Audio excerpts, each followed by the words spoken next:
Sige, buksan natin sa... Pagpatuloy natin yung kung saan tumigil si Pastor Derek last Wednesday. Roma chapter 9 verse 19 to 29. Pakibasa nga ng isa sa Tagalog. Sasabihin mo naman sa akin kung gayon, bakit pa sinisisi ng Diyos ang tao? Sino ba ang mga kasalungan sa kanyang kalooban? Tao ka lamang, sino ang mga ngahas na sumagot ng ganoon sa Diyos? Masasabi kaya ng isang hinuhubog sa kanyang manghuhubog, bakit ninyo ang ginawang ganito? Wala bang karapatan ang gumagawa ng palayok, nag-uunang mamahalin, umurahin sa siglan mula sa isang tumpok ng putik? Kaya kahit nais na ipakita noon ng Diyos ang kanyang puot at ipakilala ang kanyang kapangyarihan, buong tiyaga pa rin niyang pinagtiisan ng mga taong dapat sana'y parusahan at ipunin.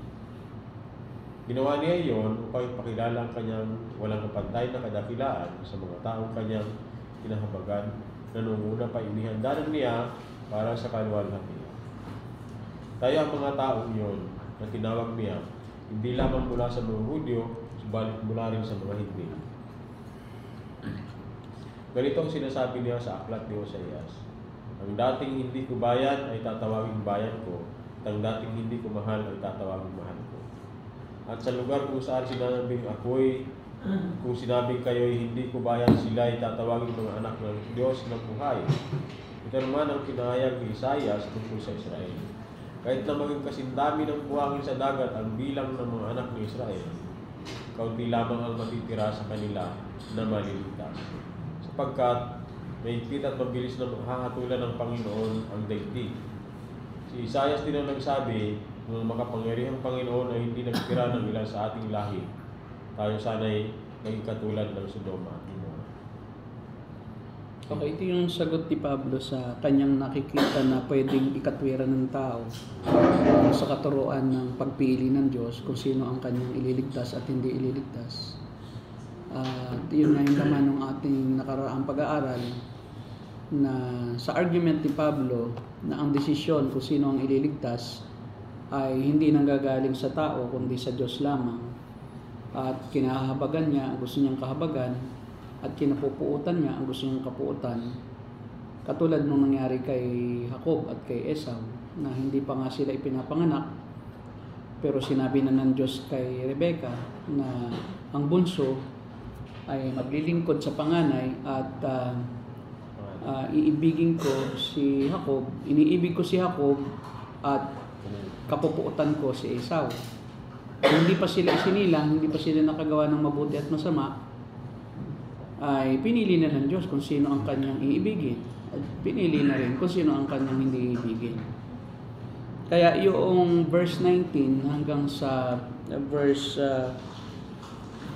sa huling binasa natin, sa verse 29, ito'y sagot ni Pablo sa maaaring mabuong isip sa kanyang sa isipan ng kanyang mga tagapakinig at sa kanyang mga sinulatan, na sabi niya, baka sabihin mo naman sa akin kung gayon, bakit pa sinisisi ng Diyos ang tao? Sino ba ang makakasalungat sa kanyang kalooban? Kumbaga, di wala palang karapatan ang tao na parang magsabi sa Diyos na bakit siya pinili mo, bakit ako hindi, o bakit ako pinili mo, o bakit siya hindi, o bakit sila pinaburan mo samantalang ako hindi. So ang sagot dito ni Pablo ay tao ka lamang, so wala kang karapatan na makasalungat sa kalooban ng Diyos at wala ka rin karapatang magtanong ng ganoon sa Diyos. At kanyang ginawang halimbawa yung manlililok ng palayok, yung magpapalayok. So masasabi ba ng isang luwad o ng putik doon sa humuhubog sa kanya na magpapalayok na bakit mo ako ginawang ganito? Wala bang karapatan ang gumagawa ng palayok na bumuo ng mamahalin o mumurahing sisidlan mula sa isang tumpok ng putik. So makikita natin dito yung katayuan ng tao sa harapan ng Diyos na siya ay tulad lamang sa putik sa kamay ng magpapalayok. Wala siyang karapatan na inikatiting na magtanong, magduda o magtuwid sa desisyon ng Diyos. We are at the expense of our Maker. Kung sino ang gusto niya, wala tayong magagawa. Bakit? Hindi naman tayo karapat-dapat sa harapan ng Diyos. Putik ka lang. At ito yung problema sa Reformed theology na problema ito ng mga hindi nakakaunawa sa Reformed theology, gaya ng mga Pentecostal, mga Charismatic, na mga Apostolic, na sa turo kasi nila, sila ang gumagawa ng kanilang future. Na kaya tayo pinili ng Diyos dahil nakita ng Diyos na tayo mabuti, na tayo ay susunod sa Kanya. Kaya ang doctrine nila ng predestination ay predestination based on foreknowledge. Na itinalaga tayo ng Diyos na Kanya tayong iibigin dahil nakita na niya bago pa maganap ang lahat, bago pa tayo pumili sa Diyos, nakita niya na pipiliin natin siya.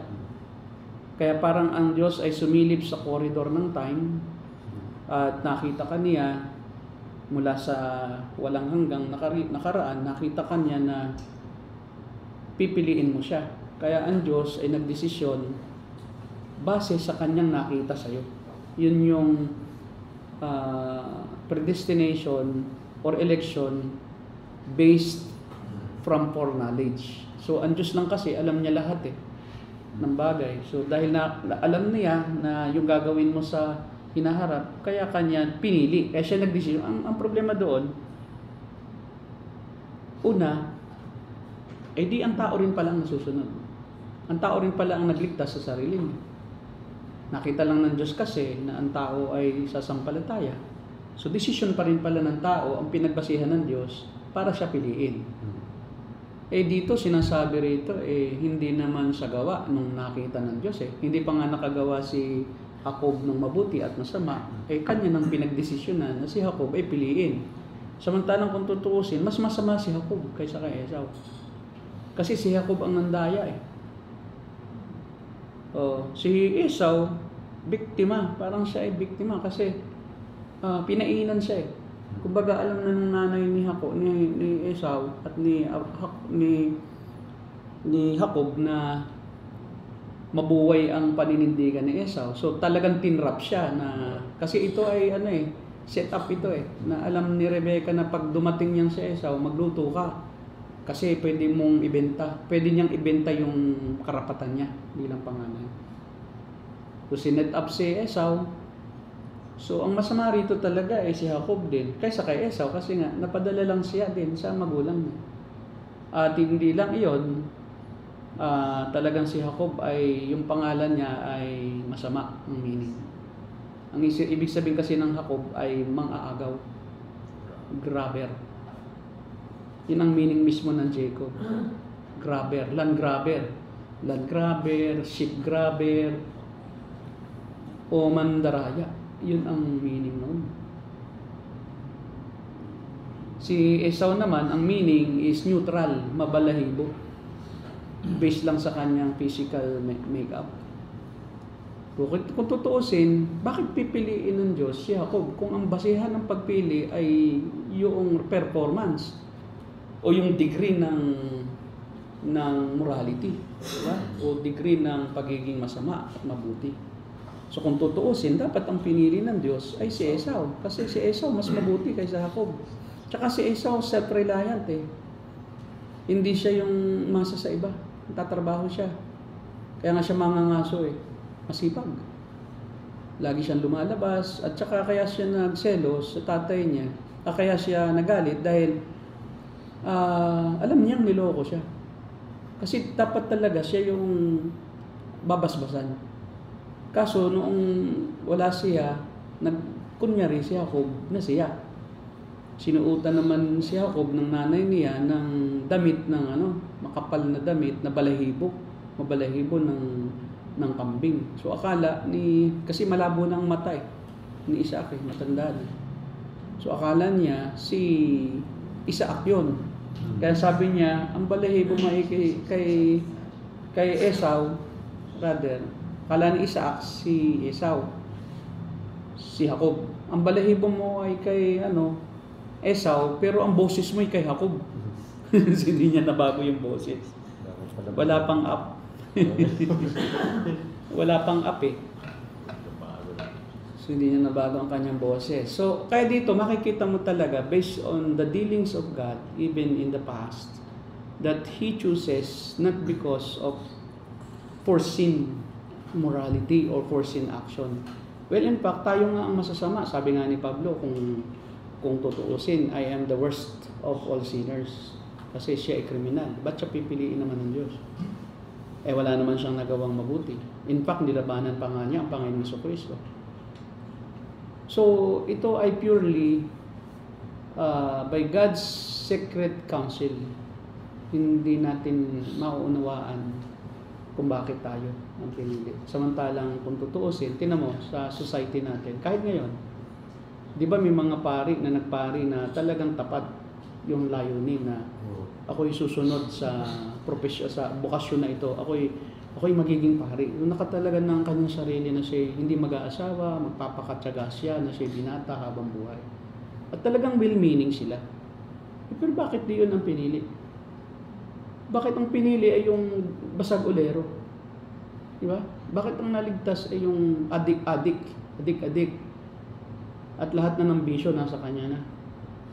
Manginginom, walang pangarap sa buhay, walang direksyon. Pero itong mga nagsisikap na maging moral sa kanilang sariling lakas, although wala namang mabuti na papasa sa Diyos, pero kung tutuusin, mas matindi ang kanilang pagsisikap Mga Hindu, mga Buddhist, talagang iyan ay tumitira sa tore para lang huwag mahawakan ng kasalanan. Tumitira sa gubat, sa mga kuweba. Dahil sa akala nila, pag sila ay humiwalay sa tao, makihiwalay din sila sa kasalanan. Para sila makalaya sa pagdurusa. Dahil alam din nila na ang kasalanan, ang sanhi ng pagdurusa. Kaya nga nila tinitiis nila yung lahat ng kanilang nasa na hindi nila ito sa katuparan. Magtitiis sila, magutom, hindi sila makaranas ng mga basic necessity sa buhay. Nakatira sa gubat, umuulan, inaarawan, may kubo lang doon para sa pag-aakala nila na sila'y maliligtas. Kaya kung titingnan mo talaga, hindi ito base doon sa performance. So, inulit naman iyan ni Pablo doon sa hindi dahil sa tumatakbo, but doon sa pumipili. Hindi dahil doon sa gumagawa, but kundi doon sa nagdidesisyon kung sino ang kanyang pipiliin. At doon lalo na ipapakilala ng Diyos ang kanyang kadakilaan, yung kanyang kahabagan. Kumbaga lalong tumitingkad yung kanyang awa, yung kanyang pag-ibig, lalo nating na-appreciate dahil sa ganoon niyang trato. Kasi kung ang kanyang pinipili ay yung karapat-dapat, tumatanggap lang sila ng para lang na dapat sa kanila. Hindi na grace, di ba? Pero dahil ang pinipili ng Diyos ay yung hindi karapat-dapat, lalong nabibigyan din o highlight yung kanyang pagiging mahabagin. At lalo tayong sumasamba sa Diyos. Lalo tayong na-amaze doon sa kanyang biyaya, sa kanyang kahabagan, sa kanyang kaawaan. Na bakit ako? Naalala ko may kanta kami noon na natatouch ako doon sa Why Have You Chosen Me, di ba? Why have you chosen me out of millions, your child to be? You know all the wrongs that I have done. Ako pag kinakanta ko yun noon, hindi pwedeng hindi magagaralgal yung boses ko. Oh, how could you pardon me? Diba? Forgive my iniquity. Ano pong title mo? Why have you chosen me? Why have you chosen me? Kaya nga naroon pa lang sa umpisa, why have you chosen me? Why have you chosen me? Kailangan angkop din yung paraan mo ng pagkanta. Hindi lang yung lyrics ng kanta. Kundi angkop din yung paraan mo kung paano mo kinanta. Sa kung sino ang kinakantahan mo. Aalamin mo ano bang gusto ng Diyos. Diyos ang sasambahin, hindi siya dapat ang magtakda kung paano ang paraan at kung ano ang kakantahin mo. Hindi pwedeng ikaw ang sasamba, o ito ako ang masusunod dapat hindi ka nalang sumamba.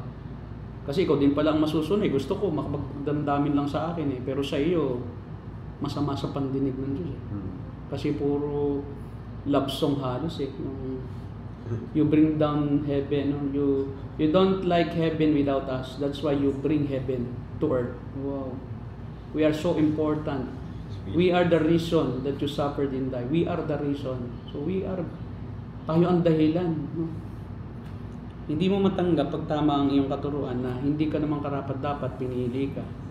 Wala ka naman kahit anong may pagmamalaki, pero pinaburan ka ng Diyos. Kaysa dito sa mga taong kung tutuusin, mas moral ka siya sa iyo. Kung tutuusin, mas excellent ka sa iyo. Kung tutuusin, mas matalino sa iyo. Kung tutuusin, mas maraming performance sa iyo sa pagkakawang gawa. Ikaw naman, wala kang natulungan. Pero ba't ikaw pa rin ang pinaglaanan ng Diyos ng kanyang kahabagan? Kaya sabi niya, ginawa niya ito upang ipakilala ang kanyang walang kapantay na kadakilaan sa mga taong kanyang kinahabagan. Na noong una pa, inihanda na niya para sa kaluwalhatian. Talagang may inihanda ang Diyos. Ngayon, ito uli ang dating. No? Kasi mayroong pinili ang Diyos, ibig sabihin, may hindi pinili ang Diyos. At doon nagre-rebelde ang kalooban ng tao. Lalo na yung mga pupunta sa impyerno. Pwede bang yung mga tao, pagdating sa impyerno, ay magsabi sa Diyos, bakit po kami dinala rito? Ba't yung iba ay yung hindi? Bakit bias ka? Kasi nasa ng katarungan, bakit yung iba iniligtas mo? Bakit kami nandito? So ang tanong is, mayroon bang karapat dapat iligtas? Kasi kung ang ating kakatwiran ay katuwiran ng Diyos o justice, kung justice ang ating hihingin, wala namang maligtas. Kasi sabi doon, all have sinned and fall short before the glory of God.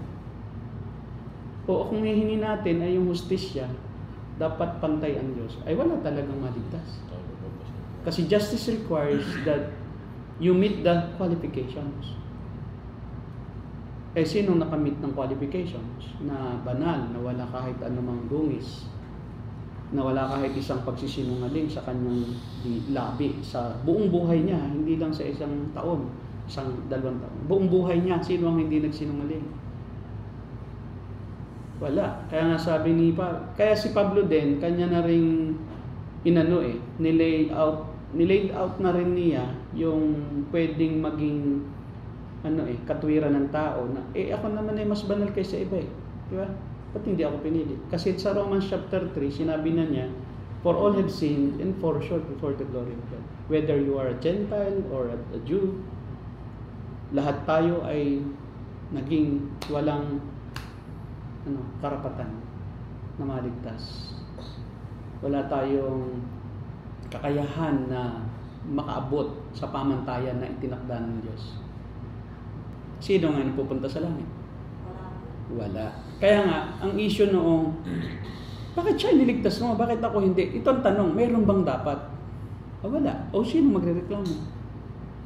Ito dapat ang reklamo Bakit mo kami iniligtas? Ba't di mo kami, di ba? Bakit kami piniling iligtas? Yung dapat ang tanong. Hindi ang tanong ay bakit hindi ka iniligtas. Hindi yun ang tanong Kundi dapat lahat hindi ililigtas So ang tamang tanong is, bakit ka may iniligtas sa kabila ng lahat? At yun ang biyaya. Ang biyaya kasi, hindi ka naman nakapasa. Hindi ka naman nakaabot sa standard. Hindi ka naman 75, 74.85 ka pa rin. Pero dahil masagana ang kahabagan ng Diyos, kasi may sagot si Jesus. Si Jesus ang perfect. Hindi rin naman nawala ang justice on the part of God. Bakit? Meron namang nag-perfect Di ba si Jesus ay banal, walang kapintasan, siya ay kordero na walang kahit anong bahay dungis. Siya hindi nagkasala kailanman, hindi nga nasumpungan ng kahit isang kasinungalingan ang kanyang labi. Yun ang sabi ni Pedro. Walang kahit ano kang makikitang kamalian o immoralidad sa kanya. Sa isip, sa salita, at sa gawa. Bakit? Siya Diyos na banal na nagkatawan tayo. Ngayon, siya yung justice. Tayo ang nabigyan ng grace. Kasi hindi naman tayo dapat ang maligtas. At di rin siya dapat ang mamatay tayo. Di ba? Pero anong ginawa ng Diyos? Siya ang sumalo. Siya ang nagbayad.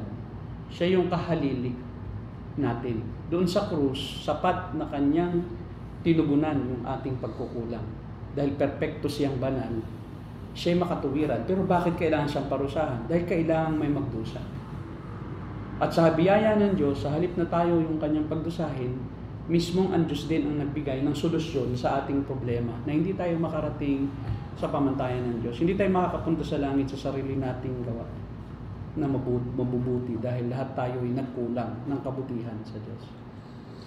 Pero si Jesus ang siyang umako ng kaparusahan na tapat kasi kamatayan ang kabayaran ng kasalanan. Lahat ng nagkasala dapat mamatay at ang kamatayan ay pisikal, spiritual at eternal. Isa na lang ang ating mararanasang kamatayan sapagkat yung kamatayan spiritual ay tinugunan ni Jesus. Dahil tayo ay sumampalataya, tayo binuhay sa Espiritu. At pag tayo namatay, dahil tayo buhay sa Espiritu, tayo hindi na rin mahihiwalay sa Diyos. At tayo sasapiling ng Diyos magpakailanman. At yun ay dahil sa ginawa ni Jesus. Hindi dahil sa relihiyon, hindi dahil sumapi ka sa isang grupo ng pananampalataya, hindi dahil sa mas mabuti ka kaysa sa iba, hindi dahil sa ikaw ay mas matalino, o ikaw ay nakita ng Diyos na mas makakasunod sa Diyos. Hindi dahil doon. Yun ang treatise ni Paul. So sino ka na magsasabi na bakit ganyan yung ginawa ng Diyos? In fact, sabi nga niya, ay walang makakapagsabi sa Diyos ng ganun dahil tayo lahat ay putik lang eh. Lahat tayo ay walang karapatan. Yun ang ibig sabihin. Lahat tayo nagkasala, tayo putik lang, hindi tayo ginto. Wala tayong halaga sa paningin ng Diyos. Lahat ay nagkanya-kanya ng lakad. Nagpakasama. Ang sabi sa Roma 3:10, walang matuwid, wala kahit isa. Walang humahanap. Ni humahanap, wala sa Diyos. Walang humahanap. Kung naghahanap man ang taong makasalanan ng Diyos, ang hinahanap niyang Diyos, yung sariling Diyos na gusto niyang Diyos. Hindi ang tunay na Diyos na magpapasakop siya doon, kundi naghahanap siya ng isang Diyos-Diyosan na pwede niyang maging Diyos, pero siya pa rin ang masunod. Kaya may rebulto siya, may Buddha siya, mayroon siyang mga rebulto dahil kahit may naroon yung Diyos-Diyosan na yan, sila pa rin ang nasusunod. So ayaw nilang maghanap ng tunay na Diyos dahil di nila kilala at di nila kayang kilalanin ang tunay na Diyos. Dahil makikilala lang ng isang tao ang tunay na Diyos kung ang Diyos mismo ang nagpakahayag sa taong yun. At yun ay sa panahon ng pagtawag sa taong yun. Sa panahon na siya makarinig ng Ebanghelyo o makabasa o makapanood.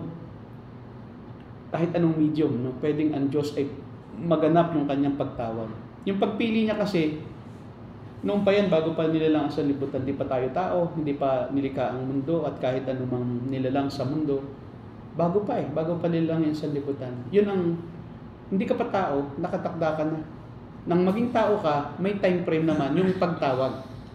Yung mga pinili nung una pa, yung sila ay makakarinig ng mabuting balita. Kahit sa maling katuruan muna mag-umpisa. Kasi kahit na mali ang katuruan ng isang mangangaral, mayroong paunti-unting word of God na nababanggit yan eh. So yung mga hint of truth mula sa salita ng Diyos, yun ang ginagamit ng banal na Espiritu para ang taong iyon na kanyang pinili ay tawagin. Pero kung yung taong yun matapos tawagin, kilala na niya ang tinig ng Panginoon Jesucristo, madidistinguish na niya kung yung tinuturo ng pastor ay sa Diyos o hindi. Dahil alam niya, may discernment siya, dahil may banal na Espiritu siya, yung banal na Espiritu niya, ang siyang, na nasa kanya, ang siyang naglilinis ng mga mensahe. At pagka yung hindi nasa Diyos, yung sinasabi ng pastor, may mga malinis siyang katuruan, hindi siya makakalik. Meron siyang hinahanap. Hindi siya makontento doon sa turo na yun. Hindi siya satisfied. Kasi alam niya na may missing, may sobra, o kaya kulang sa sinasabi. Hindi siya talaga pure word of God. At yun ang dahilan kung bakit unti-unti yung taong yun maghahanap siya ng purong salita, dalisay na gatas ng salita ng Diyos. At siya ay magsisikap na makatikim ng dalisay na salitang yun. Pag siya nakarinig ng mga pastor na walang ibang sinasabi kundi pure word of God, walang pagmamalaki sa sarili, walang mga excesses, mga milagro, himala. Napanood niyo yun, di ba? Yung ginawang yung tubig, yung alak, tapos una muna yung ano, Mineral water yan. ang tawag doon, yung pera na Dalam. na sabi niya may ginagawa daw ang Diyos ngayon. Tingnan nyo sa wallet nyo, meron dyan dating walang pera, nagkaroon. Ay di meron ang tumayo. Sabi niya, may nagkaroon ako ng pera, dati wala ito. Sabi, that's a miracle from God. Ngayon, ito na naman, meron naman siyang session na yung tubig sa mineral bottle of mineral water. Ginawa niyang alak, puno. In Jesus name, diba? Ilay hands daw yung bottle, mineral water. Tapos ang Diyos ay hindi nagbabago. Gawin mong tubig.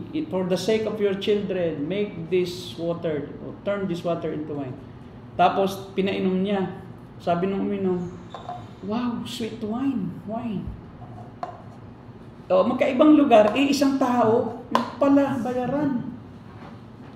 Ang nag-post noon ay yung nag-subscribe nga ako sa kanya kasi siya ay missionary sa India. Siya ay member ng Hindu dati, Buddhist dati, tapos naging member ng Pentecostal.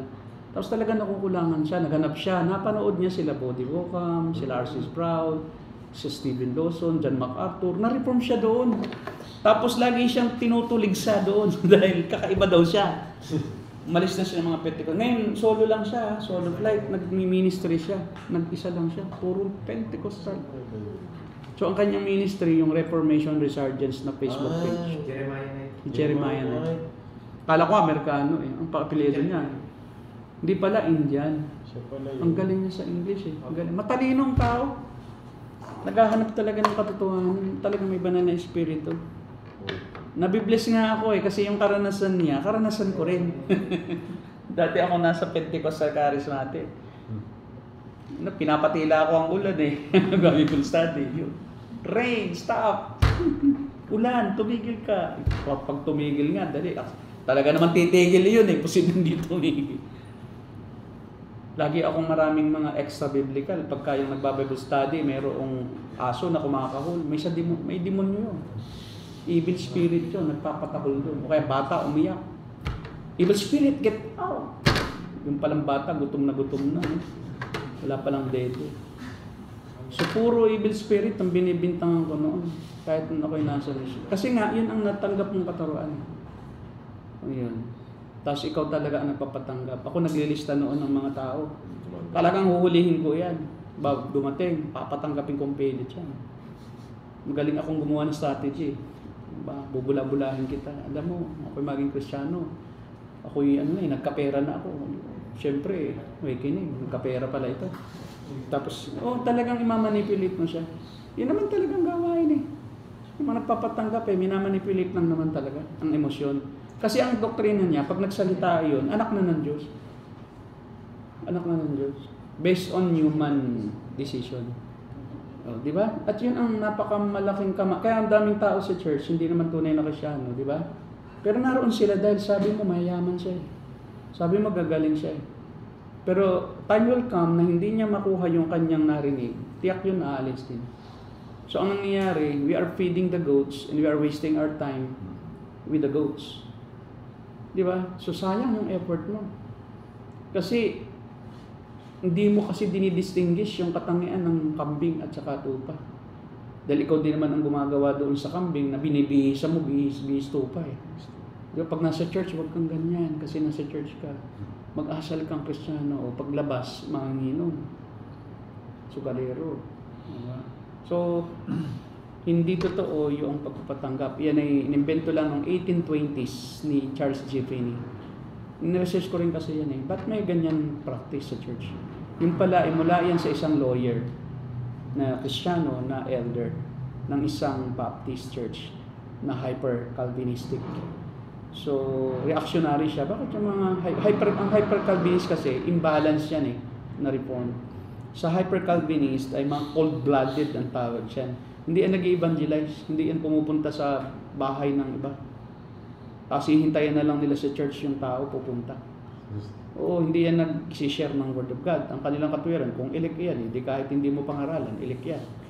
At pwedeng maligtas kahit hindi makarinig ng Word of God. So, napakamali. So doon siya member. So ngayon, meron siyang hinahanap na effort. Bakit ang mga pastor dito walang effort magbahagi? Napasobra naman siya. So gumawa ngayon siya ng isang sistema, anxious bench. Kasi lawyer siya eh. 'Di ba sa court may bench, pupunta roon ng witness. Tapos tatanungin siya nung lawyer niya o kaya lawyer ng kalaban para totoo ba na nakita mo na itong si defendant ay pumasok sa bahay ng gabing iyon. Tapos yung judge ang magde-decide. So based on the testimony of the witness, the judge will decide. So ganoon. So ang Diyos Ama ang nagde-decide kung sino yung nag-express ng kanyang pananalita na tapagtanggap kay Jesus, ililigtas iyon ng Ama. Dahil hindi tatanggihan eh. Kasi sinabi niya na ako'y tumanggap kay Jesus. Yun ang anxious bench. So kanya ngayong minodified at dinala niya sa church. So una, hindi siya nagpapatanggap talaga. So nangangaral siya, tapos ay yung mga may tanong, pwede bang maiwan sa bench na yan.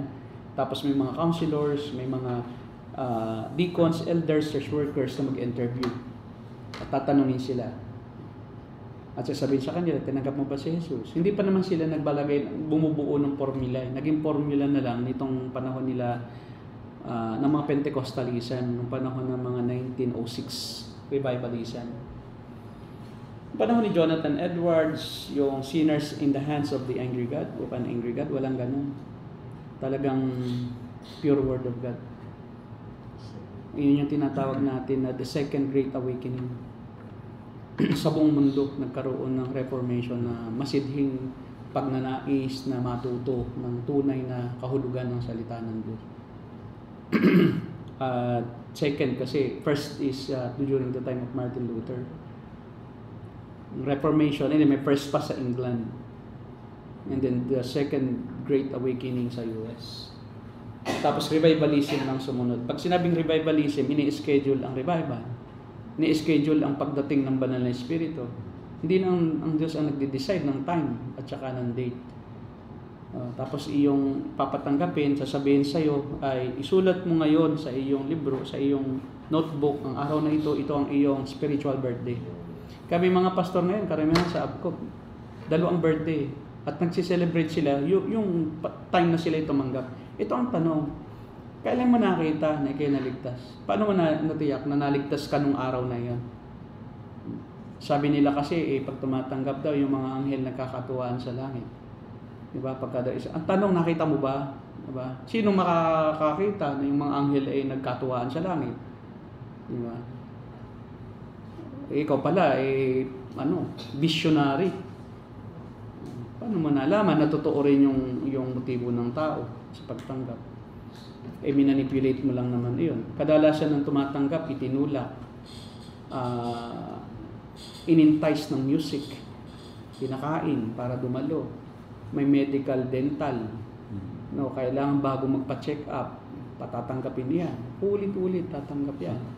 Kasi magpapa-check up bago pipila yan bago makarating sa doktor, yan, i-interviewin o evangelize ng mga pastor. Siyempre yung tao ay nakatingin sa doktor. Hindi naman naiintindihan sa pinagsasabi. Tapos pagdating doon siya, gusto mo bang tanggapin si Kristo? Opo. Kasi kailangan makalusot ka doon Sa screening, iniisip niya, baka pag di ako nagsabi ng opo, baka hindi ako ipagamot. Kaya may ganyan nangyari sa bayan ng Patnanungan, ganun. Kasi si Dr. Scotty nag-oopera ng mga katarata. Ngayon, Iglesia ni Cristo. Nagtaka ako, sabi ko, Iglesia ni Cristo to pumila. Tapos pinatanggap ni Pastor Willie. Tanggap yung tao. Tapos yung pagkatapos ma-operahan siniraan ng mga born again. Bumalik sa iglesia. Kasi wala nang mag-opera ng kanyang katarata. Pero napaka-faithful nung di pa siya na-operahan, nag-born again. Talagang kila Pastor Arman, sumasamba doon sa church. Makapalakpak ba? Kahit bulag. Siyempre, may katarata, kailangan kong gumaling. Pananampalataya pa rin niya, si Kristo tao lang. Hindi naman nabago. Jadi sineschedule ang operation. Nung pagkatapos ng makakita na siya, malis at kung ano-ano nang mga pinagkukwento sa labas. Bumalik sa Iglesia ni Cristo. Meron naman akong karanasan na hindi naman sila ang aming ini-evangelize. So nag-i-evangelism explosion kami ni Kuya Willie din. Nasa gitna ng bukid yung bahay. Biglang umulan. Sabi, magpatila tayo sa bahay. Dalawa lang kami. Ngayon, may babae doon. Nagsusulsi ng sako ng palay.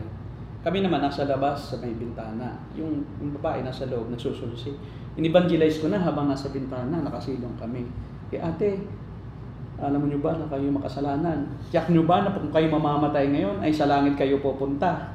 Susulsi. Ay hindi. So, madaling salita, sabi ni Pastor Willie, patanggapin mo na.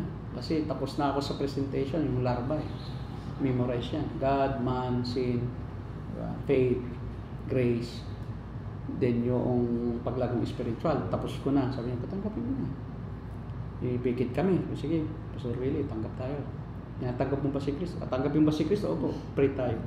So nakapikit ako, tapos nagpapatanggap ako, naging boses lalaki. Naging boses lalaki.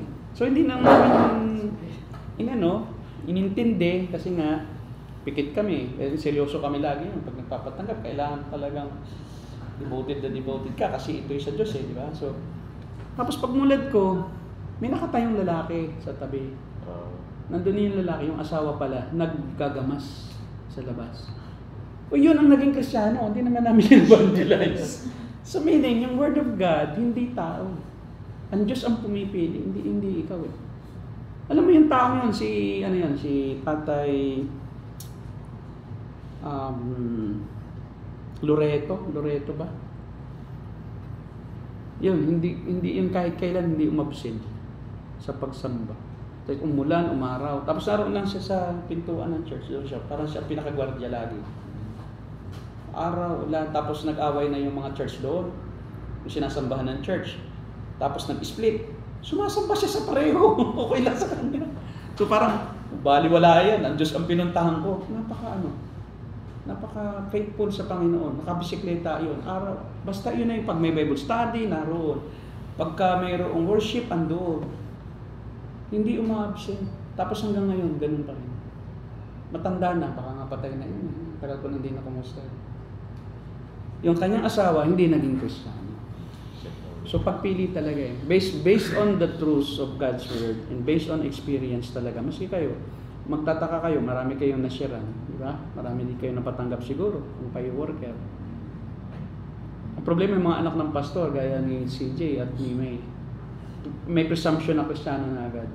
Kaya nangyayari ay nasishape lang sila noong yung thinking ng iba na Kristiyano yan na yan. Ngayon, ang problema, hindi porke anak ng pastor, ligtas. Maraming anak ng pastor sa kasaysayan. Alam ba, si Charles Taze Russell, yan ay anak ng pastor na evangelical. Pero siyang founder ng Jehovah's Witness. Halimbawa, yung anak ngayon ni Charles Stanley, si Andy Stanley. Hindi mo pwedeng sabihin na si Charles Stanley nagkulang siya ng pangangaral sa kay Andy Stanley. Kasi si Charles Stanley, yan ay yung grace to you, yung mayroon yan Baptist yan talagang rigid ang teaching yan, magaling magturo. Pero si Andy Stanley naging anti-scripture, anti-infallibility. Ang Biblia ay gawa lang ng tao. At sa kanya, progressive, hindi siya naniniwala sa yung New Testament gospel. May bago siyang ibang gospel. Current word parang gano'n. Tapos liberal, may mga bading pro-LGBT. O biro mo tatay niya nangangaral sa di ba? Si R.C. Sproul, isang anak ni R.C. Sproul. Natanggal sa Presbyterian. Dahil sumasali sa mga website ng dating website. Biruin mo. Nagsasubscribe, talaga siya, nagbabayad. Tapos yung anak na isa ni John MacArthur, into, yung investment, may kaso. Pero di naman kasing dala, kasi naman ay talagang pag may business ka talagang dadaan ka sa litigation. Pero itong mga anak na ito ng mga prominent, anak ni John Piper na siya. May rin, rebelde kay John Piper. So it is not necessarily na dahil pastor ang magulang, Kristiyano agad ang anak. Ang danger pa niyan is dahil sa expectation ng mga membro, nasishape lang ang isip ng anak na kailangan pong maging Kristiyano. Pero without internal, personal conviction of his or her own sin and profession of faith in Christ, personal profession, not only yung familial affiliation, hindi. You cannot be a Christian. Kaya ako, I see to it ng aking anak, hindi ko pinatanggap mula pagkabata. Siya nag-start ng aking Reformed doctrine ng si CJ ay ipanganak. Alam ko na hindi dapat patanggapin ng tao. And I always tell my daughter, you don't presume that you are already a Christian. So kailangan dumating ka sa yugto ng iyong buhay na alam mo na ang iyong katayuan sa harapan ng Diyos.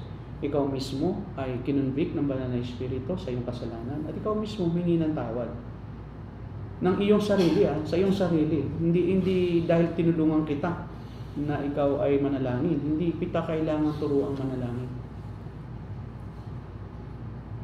So I just instruct her, dito ang panalangin, pero hindi ako nagsasabi ng methodology na ganito ang sabihin mo. Kasi it must come out naturally sa isang taong nagsisisi. At talagang kinakatok na, timing na niya para siya tawagin. Kumakatok na ang tawag ng Diyos. Kasi kung hindi, premature, mahirap maging evangelize sa taong ginawa mong Kristiyano na eh. Kasi paano pa evangelize? Tinrato mo na siyang Christian.